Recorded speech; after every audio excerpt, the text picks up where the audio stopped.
Vendredi va apporter le rapport sur l'emploi des États-Unis qui est bien surveillé.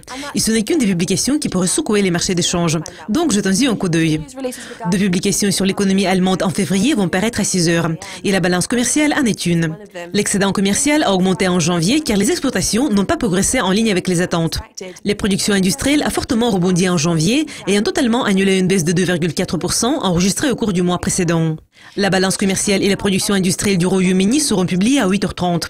Les productions industrielles du Royaume-Uni a glissé en janvier après 2 mois d'une croissance meilleure que prévue. Et le déficit commercial a reculé en janvier car les exportations ont dépassé les importations.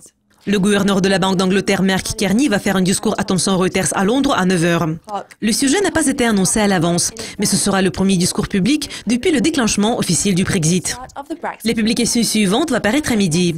Il s'agit d'une estimation mensuelle du PIB NUSR du Royaume-Uni pour mars. Une estimation précédente a porté sur 3 mois terminés en février et a montré une croissance légèrement plus faible qu'un gain de 0,8% enregistré au cours du trimestre précédent. Le rapport sur l'emploi des États-Unis pour mars, qui est bien surveillé, va suivre une demi-heure plus tard. Le mois de février a apporté de données fortes sur l'emploi.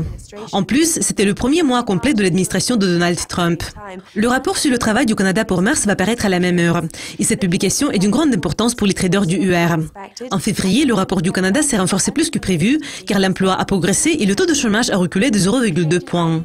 Le PMI AIV du Canada pour mars sera disponible à 14h.